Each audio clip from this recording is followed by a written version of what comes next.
মনে আছে? হ্যাঁ 3a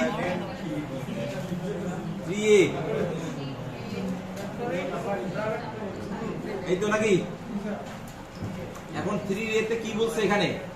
শুধু সলভ কমান্ড ব্যবহার করে এগুলো সলিউশন করতে বলছে। একটা কমান্ড ব্যবহার করতে বলছে, সেই কমান্ডটা কি? Solve command. তা আমরা কি লিখবো? জাস্ট সলভ লিখবো নাকি? সলভ লিখলাম, লেখার পর আমরা ইকুয়েশন গুলো লিখবো। লিখলাম, লেখার পর ইকুয়েশন গুলো লিখবো। ইকুয়েশন গুলো দেখা যায়, সলভ লিখলাম, ইকুয়েশন গুলো যেখানে এখানে একাধিক ইকুয়েশন আছে না, যেখানে মোর দ্যান ওয়ান ইকুয়েশনস আছে সেটা সেকেন্ড ব্র্যাকেটের ভিতর লিখতে হবে ইকুয়েশন গুলো। যেমন এখানে কি আছে?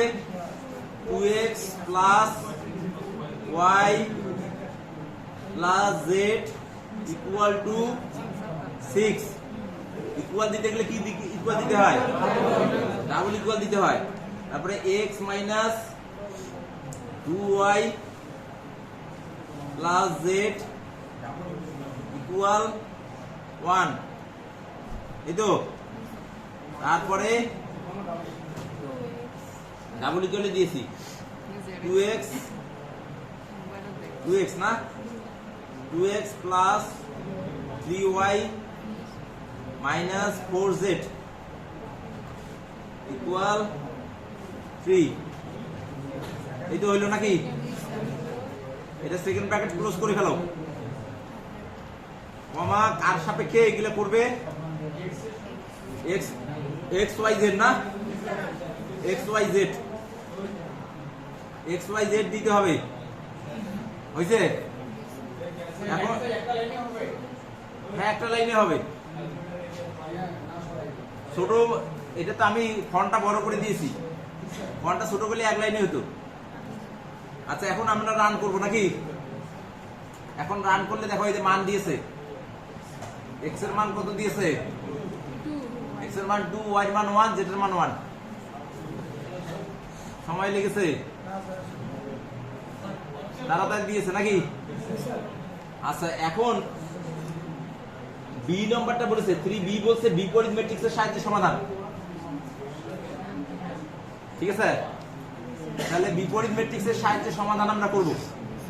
বিপরীত ম্যাট্রিক্সের সাহায্যে সমাধানটা কি বলতো দেখি? মনে আছে? x equal to a inverse b, এই তো নাকি? x ইকুয়াল টু কি? a inverse b। তাহলে এইটা আমরা এখন এখানে করি। কত? 3b।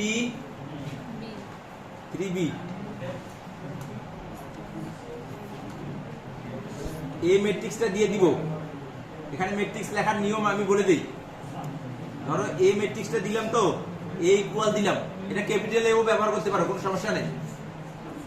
এখানে ম্যাট্রিক্সের ক্ষেত্রে এখানে ক্যাপিটাল এও ব্যবহার করতে পারো। এখানে দুইটা সেকেন্ড ব্র্যাকেট দিব, দেওয়ার পর প্রথম লাইনটা দিব। ঠিক আছে, প্রথম লাইনটা দিলাম কত? 2, 1, 1। শুধু কোএফিশিয়েন্ট গুলো দিতে হবে, শুধু কোএফিশিয়েন্ট গুলো দিব। এটা একটা রো গেল। পরের রো কি আছে? 1, মাইনাস 2, 1। সেকেন্ড গেল। তারপরে থার্ড রো কি আছে? 2, 3, মাইনাস 4, এই তো আছে নাকি?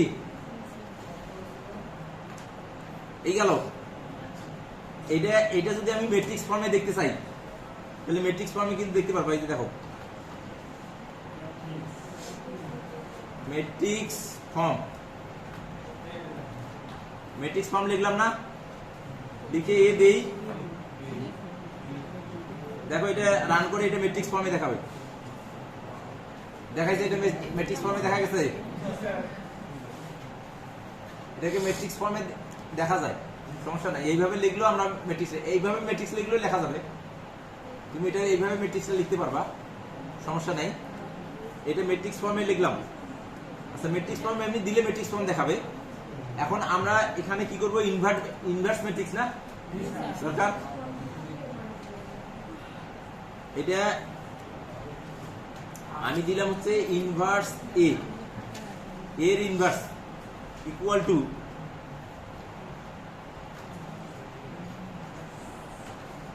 ইনভার্স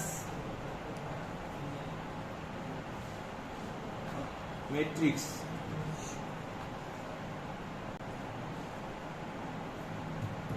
ইনভার্স ম্যাট্রিক্স কি কোনো ইয়ে আছে? আচ্ছা দেখি, আমি ইনভার্স এ দেই, ইনভার্স এ দেই, দেখায় কিনা।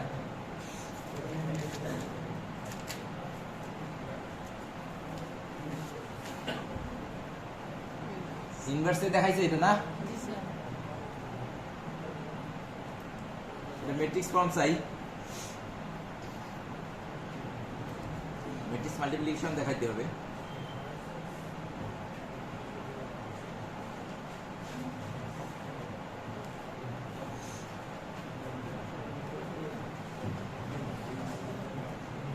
ইনভার্স এ পেয়েছি, এটা কার সাথে গুণ করবো বলো তো দেখি?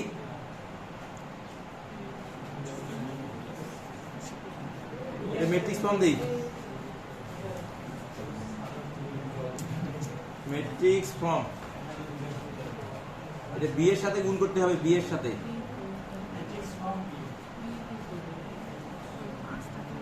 ম্যাট্রিক্স, এটা ম্যাট্রিক্স ফর্মে চাইলাম, তাহলে এটা ম্যাট্রিক্স ফর্মে দেখাবে। এই যে ইনভার্সটা ম্যাট্রিক্স ফর্মে দেখাবে। তোমরা এখন লেখো না রে, লিখতে গেলে অনেক সংশোধন হবে।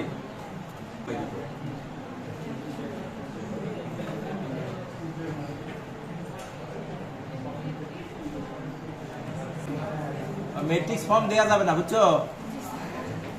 ম্যাট্রিক্স ফর্মটা দেয়া যাবে না। রেজাল্ট হয়েছে না? আর ক্রামার্স রুল, ক্রামার্স রুল ব্যবহার করে করতে পারবা তো নাকি?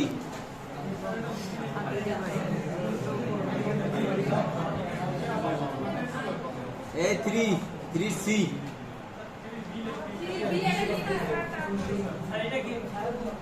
আমি লিখি, তোমরা উপরেরটা লেখো।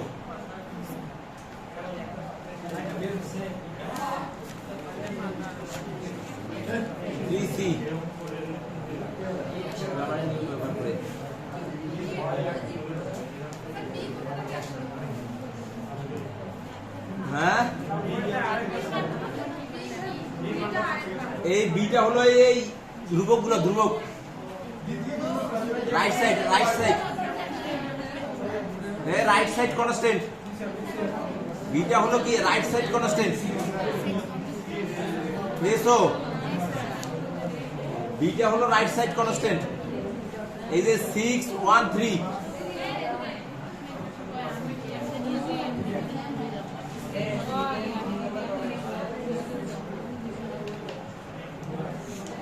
এটা লিখছো নাকি?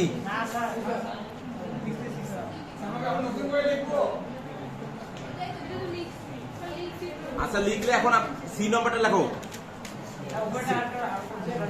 সি নম্বরে এটাই লিখতে হবে। এটা লিখছো কিনা?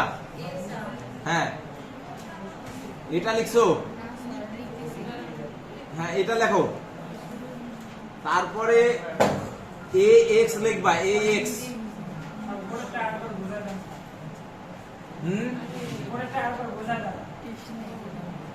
উপরেরটা হচ্ছে আমরা এ ম্যাট্রিক্সটা লিখলাম, ম্যাট্রিক্স এখানে এইভাবে লিখতে হয়। জাস্ট কোএফিশিয়েন্ট ম্যাট্রিক্স লিখলাম। কোএফিশিয়েন্ট ম্যাট্রিক্স জানো? জাস্ট বাম সাইডে x y z এর সহগগুলো। কোএফিশিয়েন্ট ম্যাট্রিক্স হলো জাস্ট কোএফিশিয়েন্ট, কোএফিশিয়েন্ট গুলো। কার কোএফিশিয়েন্ট? x y z এর কোএফিশিয়েন্ট। তাহলে x এর কোএফিশিয়েন্ট কত ছিল? 2, y ছিল 1, z এর কত? 1। তারপরের ইকুয়েশনে দেখো, x এর 1, z এর -2, সরি y এর -2, z এর 1। তারপর একটা x এর 2, y এর 3 z এর -4 এটা হলো কোএফিশিয়েন্ট ম্যাট্রিক্স। আর এটা বি ম্যাট্রিক্সটা হলো কিসের? বি ম্যাট্রিক্সটা হলো শুধু কনস্ট্যান্ট গুলো। কনস্ট্যান্ট কত ছিল? ইকুয়েশন 1 এ কনস্ট্যান্ট ছিল 6, ইকুয়েশন 2 তে কনস্ট্যান্ট হলো 1, আর ইকুয়েশন 3 তে কনস্ট্যান্ট হলো 3। কি বুঝা গেছে? আচ্ছা, এখন আমরা ইনভার্স ম্যাট্রিক্স নির্ণয় করেছি। কার ইনভার্স নির্ণয় করেছি? এর ইনভার্স নির্ণয় করেছি। এর ইনভার্স নির্ণয় করে সেটা বি এর সাথে গুণ দিয়েছি। গুণ দিলে যে মান পাওয়া গেছে সেটাই হলো এক্স ওয়াই জেড এর মান। কি ঠিক আছে না? আগের মানের সাথে ঠিক আছে তো? এক্স এর মান ছিল 2, ওয়াই এর মান 1, জেড এর মান 1, এখানে 2 1 1, ঠিক আছে না? আচ্ছা, এখন আমাদের বলছে কি ক্রামারস রুল ব্যবহার করে। ক্রামারস রুলের নিয়ম কি জানো না? ক্রামারস রুলের নিয়ম হলো যে ম্যাট্রিক্সটা আছে, এই যে ম্যাট্রিক্সটা পাওয়া যায় কোএফিশিয়েন্ট ম্যাট্রিক্সটা, সেইটাকে ডিটারমিনেন্ট আকারে লিখতে হয়। ডিটারমিনেন্ট মানে নির্ণায়ক। এটা নির্ণায়ক মান বের করতে হয়। তারপরে এক্স এর সহগগুলোর পরিবর্তে কনস্ট্যান্ট গুলো বসাই দিয়ে আরেকটা মান নির্ণয় করতে হয়, সেইটাকে বলা হয় ডিএক্স। আমরা ওখানে ডি বলছিলাম, মনে পড়ে কি? ফার্স্ট ইয়ারে ছিল। ডিএক্স বের করেছি, ডিওয়াই বের করেছি, ডিজেড বের করেছি। তাহলে ডিএক্স কে ডি এর মান দ্বারা ভাগ করেছি, এক্স এর মান পেয়েছি।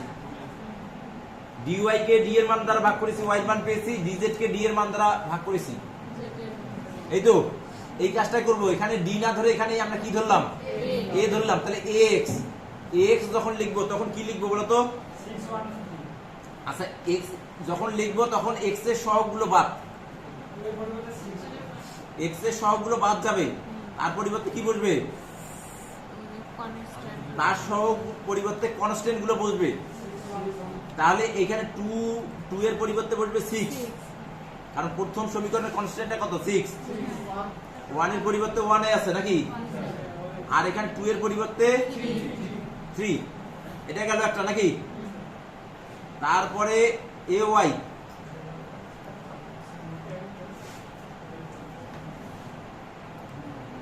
তারপরে আমরা লিখবো এ ওয়াই।